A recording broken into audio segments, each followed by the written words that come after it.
Hi everybody, and welcome back to Lost Genre Reddit Stories. A quick warning before we begin. This story does touch on the subject of abuse, and in one point there is an act of violence that is narrated. So if that is something that's going to bother you or trouble you, you might want to skip this story. Now, let's get started. This post is from the subreddit Relationships, and it's by user Evil Phil. My 24 female father-in-law, 50s male, took a swing at me while I was in labor. I've been married to my husband, 27 male, for 2 years. His dad, 50s male, has always been an issue for me. At first I thought it was because I've been in no contact with my own father, an abuser about whom I could write pages about the crap he put me and my family through, but I slowly realized that he's an a-hole in his own right. Racist, ignorant, and a convicted wife-beater to boot. I get along very well with my mother-in-law, 50s female, though, and consider her a dear friend.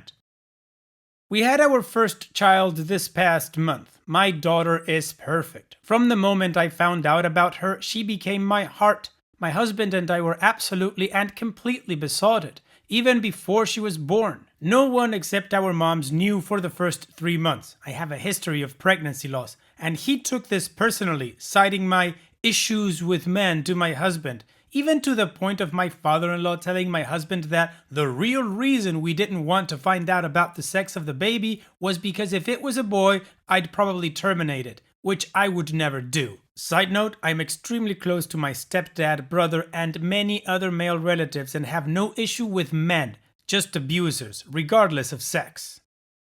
The pregnancy was hard on me. I didn't gain enough weight and was on and off bed rest due to cramping and bleeding. Ended up going to 43 weeks, which was a miracle in and of itself and was cleared for natural birth. Of course, father-in-law bitched about it and said that if a C-section was good enough for mother-in-law, who has major medical issues leading to my dear husband being her only child and a planned C-section leading to a hysterectomy, it should be good enough for me. That this baby would not live much, which hurt like hell because of my previous losses, about which he knew, that the longer I stayed pregnant, the fatter I'd get. Note, I was underweight my whole pregnancy, and the less attracted to me my husband would be, and a million other nasties.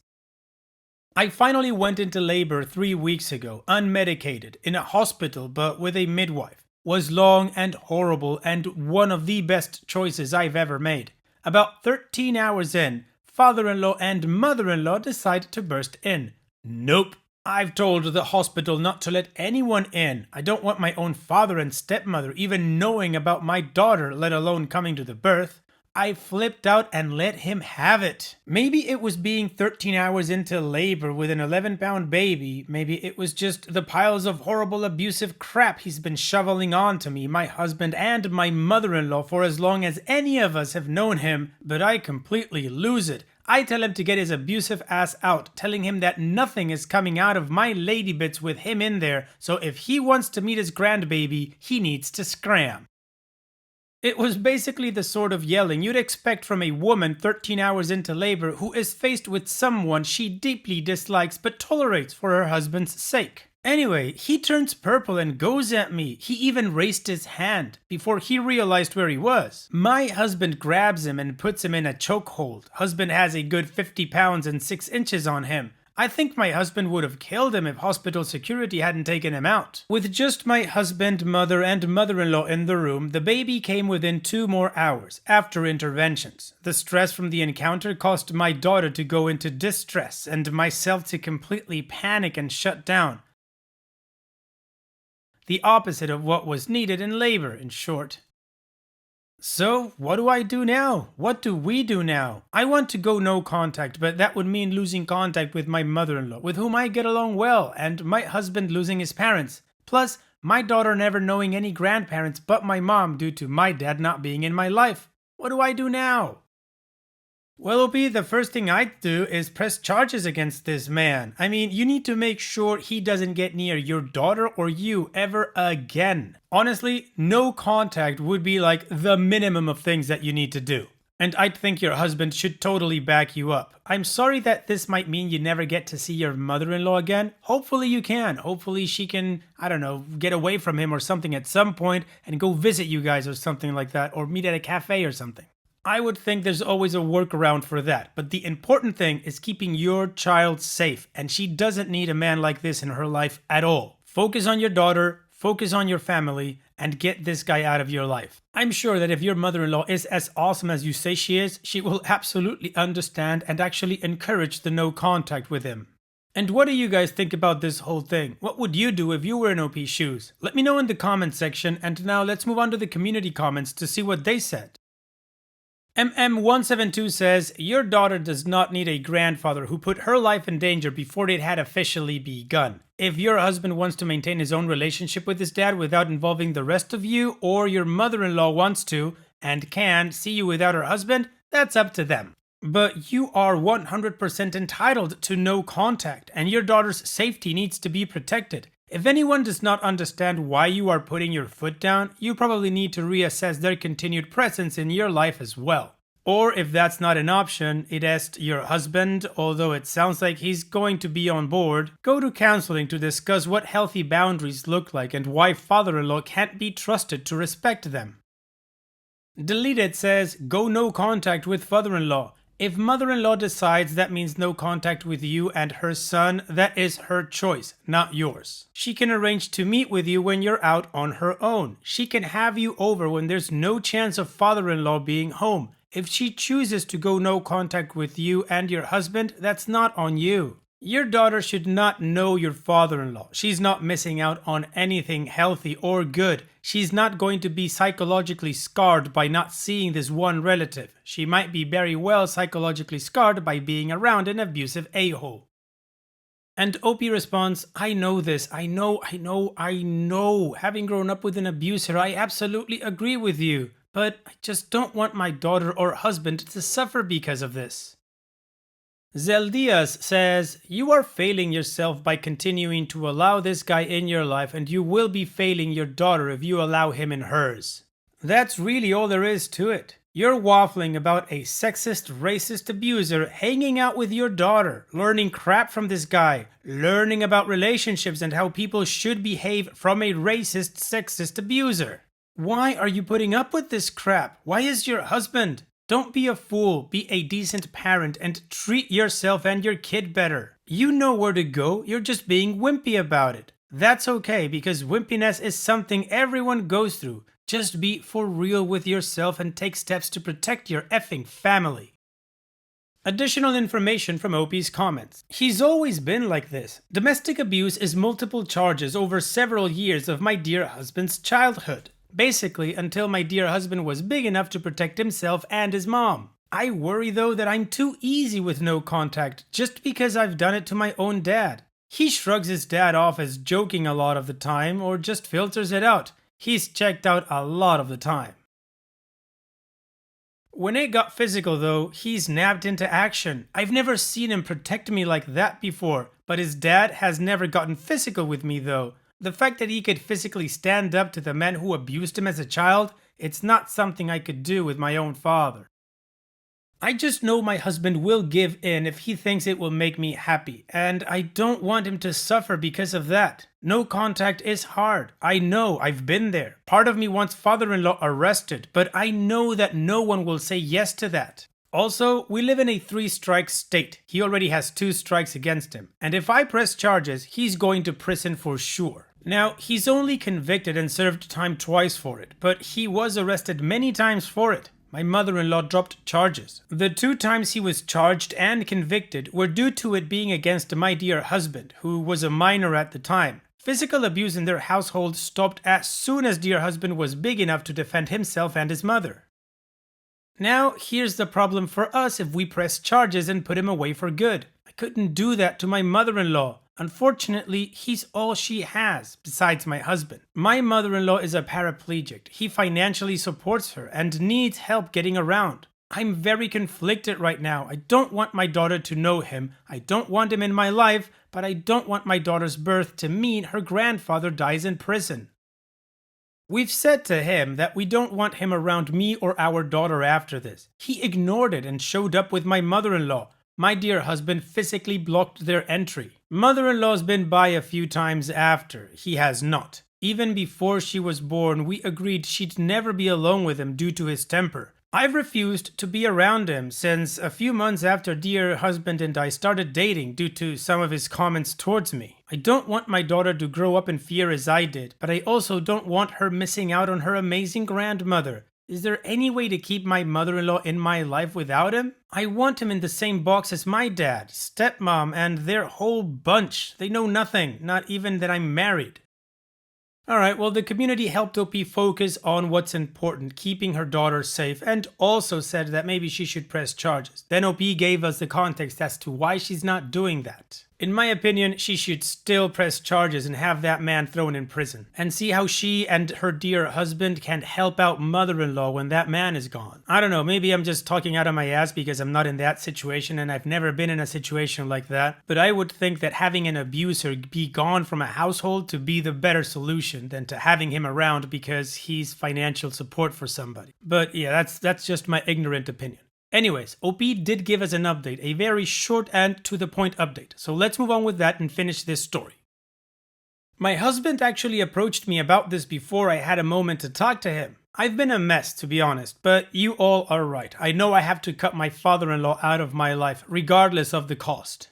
Thankfully, my husband had come to the same conclusion. We talked and I cried and he cried and we agreed it would only hurt our daughter and our future other children to keep this man in our lives. So we contacted my mother-in-law and she is aware of our stance. We are officially no contact with my father-in-law, and if he shows up at the house, we will call the police and pursue prosecution. We're still considering filing a police report about what happened at the hospital. Some clarification, because I have a stupid sleep-deprived brain and have a hard time writing and have been getting pretty serious hate mail over this bit of bad writing. No, my husband and I would not have terminated the pregnancy if it would have been a boy. I was actually hoping for a boy, truth be told, because of my close relationship with my brother, but I'm super psyched about my little girl. My father-in-law accused me of that. He told my husband that the reason we didn't want to know the sex of the baby was that I didn't want a boy. We didn't want to know because we wanted to be surprised. However, that is not and would never have been the case to even think about terminating the pregnancy. And that was it. Like I said, short and to the point. OP will go no contact. It was her husband's initial idea, good for him, and they will pursue prosecution if father-in-law ever shows his face again. OP also clarified something that apparently a lot of people did not understand. But the good thing is that OP is going no contact. So OP, all the best in the future to you, your daughter, your husband, and whatever future family you have, and hopefully your father-in-law will never be seen again. Take care and thank you for sharing. And now let's move on to the next post. This post is from the subreddit Malicious Compliance, and it's by user Nenep. You won't stop cold calling a printing company to sell us printing unless I agree to set up a meeting with one of your reps? Okay then. In the mid-2000s, I worked for a small printing company. Our commercial work was on large lithographic machines, but we still had office printers and some staff who knew a lot about them. I don't think a single one of our office printers had been purchased new or even working. The owner just bought lots of broken office printers for not a lot of money and then Frankensteined them into working ones. We didn't often buy printer paper because we'd just cut leftovers from the factory to suitable sizes for the office. Overall, our office printing costs were extremely low, despite the fact that we printed tens of thousands of pages a year. I was a general office dog's buddy. Among my duties was fielding calls for the director. He would never take calls from cold callers, and I was allowed to describe myself as whatever job title they wanted to hear to deal with them. An office printing management service had got our number. They were offering a complete managed service where they loaned the machines, supplied the consumables, took care of everything, and you just paid per print. Great for some companies, expensive and unnecessary for us.